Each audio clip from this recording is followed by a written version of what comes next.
In this video, I'm going to show you what buffing is all about as far as sharpening goes. But before I do, I want to introduce you to this. This is my buffing wheel setup. I made it about 25 years ago with an old reclaimed washing machine motor. I mounted it onto a wooden base. It's got a 3/4 inch thick frame and a 3/4 inch thick wood on top. The motor drives the mandrel.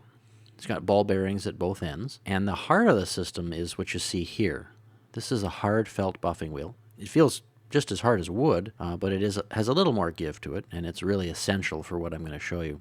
Over here is a soft cloth wheel. It's also for buffing, but for different situations, as you'll see. And the mandrel and the motor are connected by a 1/2 inch drive belt, like you see here. This is the buffing compound that I use. It's especially for polishing high carbon steel. There's no noticeable abrasion to it. It just feels like a wax crayon, but on a microscopic level, there are abrasive particles in there that do a fantastic job polishing the edges of chisels and plane irons and anything else that cuts wood. It's easy to apply the buffing compound to the wheel. You just switch it on and hold the block against the edge of the spinning wheel.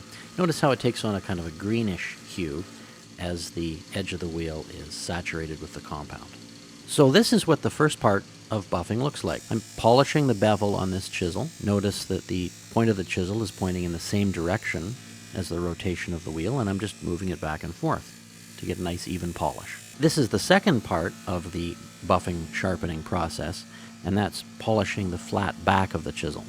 There are, of course, two surfaces involved in making a cutting edge, and it's important to treat both of them just the same. Get them nice and smooth and finely refined. In practice, you'll move back and forth between buffing the flat back and the bevel as you achieve this really fine, sharp edge. But that's the process in a nutshell. I'm going to go into a lot of detail later, so you can do this on your own.